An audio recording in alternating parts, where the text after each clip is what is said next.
Horror कहानियां थी। खून का बदला। अपनी जिंदगी भर की कमाई लगाकर सुमन और अखिल ने एक छोटा सा नया घर बनाया था, लेकिन उस घर में आने के बाद उसके साथ क्या हो सकता था, इस बात का अंदाजा उन दोनों को था ही नहीं। अभी इस घर में आए हुए उन्हें 2 दिन भी नहीं हुए थे। एक शाम जब अखिल घर में नहीं था तो किचन में खाना बनाते वक्त सुमन को ऐसा लगा जैसे किचन की दीवार के पीछे से किसी के बात करने की आवाज आ रही थी। कौन हो सकता है यहाँ पर? इतना धीरे धीरे कौन बात कर रहा है? सुमन दीवार से कान लगाकर बात सुनने की कोशिश करती है, लेकिन उसे कुछ सुनाई नहीं देता। तभी अचानक घर की लाइट चली जाती है और दरवाजे पर जोर जोर से दस्तक देने की आवाज आती है। सुमन दरवाजे की तरफ दौड़ कर जाती है, लेकिन दरवाजा खोलने से पहले कोई आवाज उसके कान में धीरे से सुनाई पड़ती है। सुमन, मैं यहाँ हूँ, तुम्हारे घर में। सुमन जोर से चीखती है और दरवाजा नहीं खोलती। दरवाजे के बजने की आवाज धीरे धीरे तेज होने लगती है। सुमन लड़खड़ाते कदमों से आगे बढ़ती है और झटके के साथ दरवाजा खोलकर अपनी आंखें बंद कर लेती है। तभी अचानक से अखिल की आवाज सुनकर उसे होश आता है। सुमन, क्या हुआ? तुम इतनी घबराई हुई क्यों हो? अखिल, वो लाइट चली गई और कोई है इस घर में। अखिल, मुझे बहुत डर लग रहा है। वो किचन की दीवार के पीछे से किसी की आवाज आ रही थी। कैसी बात कर रही हो? तुमने खुद सारे लाइट की स्विच ऑफ किए हुए हैं। देखो, लाइट तो आ रही है। सुमन, तुमने घर में अंधेरा क्यों किया हुआ है? और किसकी आवाजें आ रही थी? चलो चलो, मैं जाकर चेक करता हूं। नहीं अखिल, मैंने लाइट ऑफ नहीं की। और मैं क्यों लाइट ऑफ करूंगी? ये देखो, ध्यान से देखो, घर के सारे स्विच ऑफ हैं। तुम भी ना कमाल करती हो सुमन।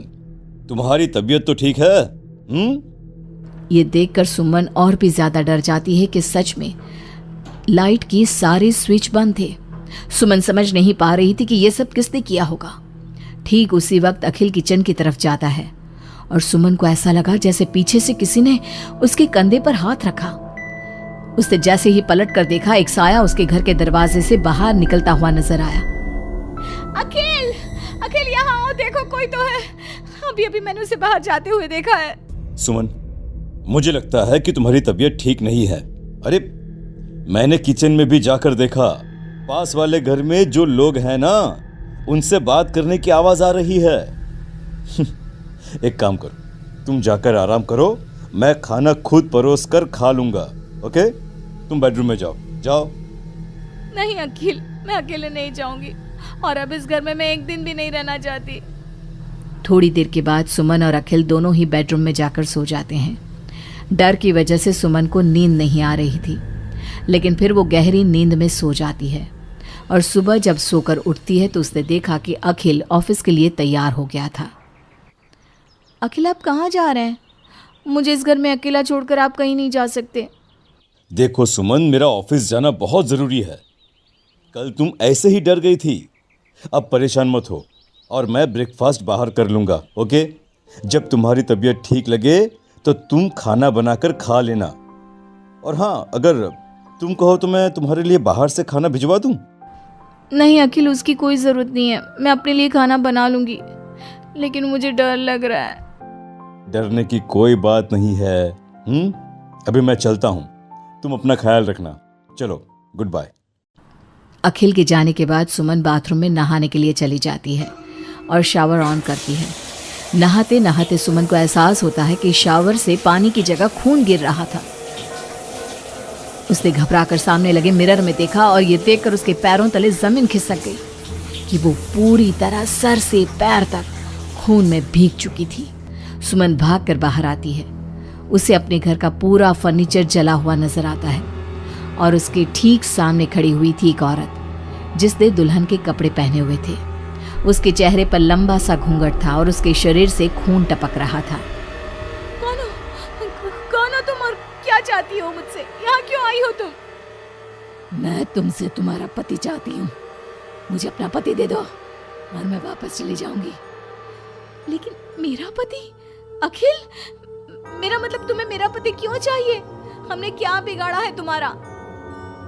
तुमने नहीं, हर सुहागन औरत मेरी दुश्मन है, और जब भी मेरी आंखों के सामने कोई औरत अपने पति के साथ नजर आती है तो मैं उसे जिंदा नहीं छोड़ती।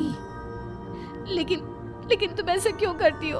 और प्लीज मैं तुम्हारे आगे हाथ जोड़ती हूँ, तुम मुझे और अखिल को जाने दो। हम दोनों हमेशा के लिए ये घर छोड़कर चले जाएंगे। अब ऐसा नहीं हो सकता। एक बार जो इस जमीन के आसपास से गुजर जाता है उससे फिर हमेशा के लिए मेरे साथ इस जमीन के नीचे मेरी दुनिया में चलना पड़ता है। और तुमने इस जमीन के ऊपर अपना घर बनाकर अपनी दुनिया बसाने की कोशिश कर ली। अचानक से वो औरत सुमन को उसके बाल पकड़कर जमीन पर घसीटने लगती है। सुमन दर्द से जोर जोर से चीखती है, लेकिन उसकी आवाज उसके घर की दीवारों के अंदर दब कर रह जाती है।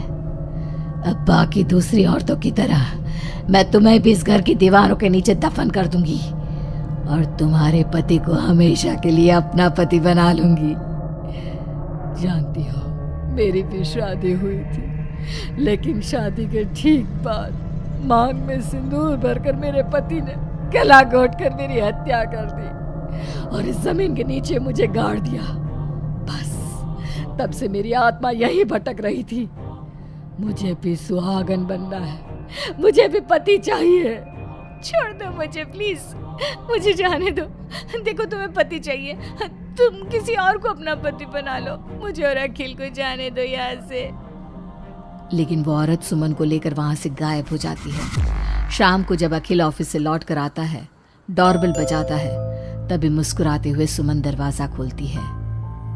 दरअसल सुमन के शरीर के अंदर अब उस औरत की आत्मा थी, लेकिन अखिल का चेहरा देखते ही सुमन के शरीर के अंदर एक हरकत होती है और वो अचानक से नाराज हो जाती है।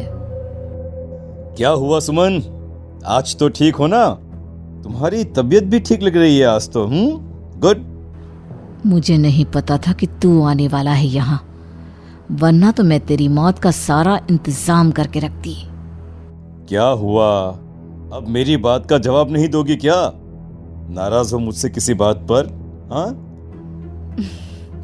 ऐसी तो कोई बात नहीं है। जाओ, डाइनिंग टेबल पर तुम्हारा फेवरेट खाना लगा दिया है, जाकर खा लो। हाँ, खुशबू तो बहुत अच्छी आ रही है। वैसे भी सुबह से कुछ खाया नहीं है। थैंक यू यार, मैं जल्दी से जाकर खाना खाता हूँ। ओके? अखिल जैसे ही खाने की कटोरे का ढक्कन हटाता है तो वो हैरान रह जाता है कि वहां पर सुमन का कटा हुआ हाथ था। उसमें पहनी हुई चूड़ियों से वो सुमन के हाथ को पहचान जाता है। खाने की जगह सुमन के शरीर के छोटे छोटे टुकड़े काटकर उस आत्मा ने अखिल के सामने परोस दिए थे। अखिल घबराकर वहां से भागने लगता है। तभी सुमन के शरीर में मौजूद वो आत्मा अपने असली रूप में आकर अखिल के सामने खड़ी हो जाती है। कौन हो तुम? और क्या किया तुमने मेरी पत्नी के साथ? इसका मतलब वो ठीक कहती थी कि इस घर में कुछ गलत है। कहाँ है मेरी सुमन? तुम्हारी सुमन के मैंने छोटे छोटे टुकड़े करके उसका खाना बना दिया और उसकी आत्मा को मैंने इस घर की जमीन के नीचे दफन कर दिया है। वो कैद हो गई है यहाँ हमेशा के लिए। तुम भी उसके पास जाना चाहते हो? मगर क्यों किया तुमने ऐसा? क्या दुश्मनी थी तुम्हारी और मेरी पत्नी? पहले तो मैंने तेरी पत्नी को सिर्फ इसलिए मारा क्योंकि मैं तुझे अपना पति बनाना चाहती थी। मेरी आत्मा जो पूरे एक जन्म से किसी से शादी करने के लिए तड़प रही है, उसकी हसरत पूरी करना चाहती थी मैं। और इसलिए मैंने तेरी पत्नी का रूप लेकर तेरे साथ रहने के बारे में सोचा। लेकिन जानता है, अब मैं तुझे जिंदा नहीं छोड़ूंगी। लेकिन क्यों? देखो तुमने सुमन के साथ जो भी किया, मुझे जाने दो यहाँ से प्लीज। अखिल भागने लगता है, लेकिन घर का दरवाजा अब लॉक हो चुका था। अब तो भाग कर नहीं जा सकता। मेरे हाथ तेरे खून से रंगने के लिए बेचैन हो रहे हैं। मेरा गला सूख रहा है, अब उसकी प्यास तेरे खून से ही बुझेगी। अरे लेकिन क्यों? तुम्हारी आखिर मुझसे दुश्मनी क्या है? आत्मा अखिल की बात का कोई जवाब नहीं देती और अपने लंबे नाखून उसके गले में गड़ाकर उसके शरीर को खा जाती है और उसके बाद जोर से हंसते हुए कहती है, तेरा शरीर भले ही अखिल का शरीर है, लेकिन तेरे अंदर मेरे पिछले जन्म के उसी पति की आत्मा थी जिसने शादी से एक रात पहले गला दबाकर मेरी हत्या की।